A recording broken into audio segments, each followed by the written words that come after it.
अहम नुकात। पहले हमने पढ़ा मिसाक मदीना का मायनी, फिर पढ़ा मिसाक मदीना का पस मंज़र। अब मिसाक मदीना के अंदर जो नुकात लिखे गए थे वो कौन से हैं, जिनको बाद में तहरीरी दस्तूर का एक दर्जा भी दिया गया था। इसमें सबसे पहला जो है वो ये था कि मुसलमान और यहूदियों को अपने अपने मज़हब पर पैरा अमल होने की आज़ादी हासिल होगी।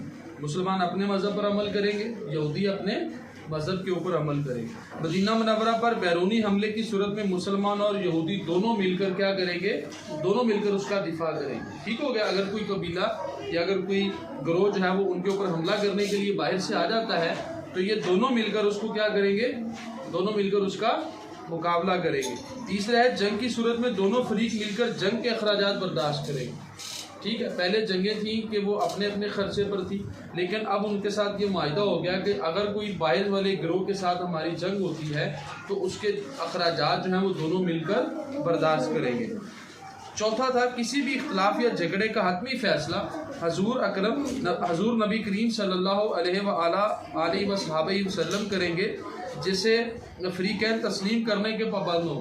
ये एक बहुत अहम बात थी जो इस कहले के मुआहदे के अंदर लिखी गई। पाँचवा पॉइंट है इसका, इस्लामी रियासत के सरबराह हज़रत मोहम्मद रसूलुल्लाह खातमुन नबिय्यीन सल्लल्लाहु अलैहि वसल्लम होंगे और यहूदी भी आप सल्लल्लाहु अलैहि वसल्लम की क़यादत तस्लीम करेंगे।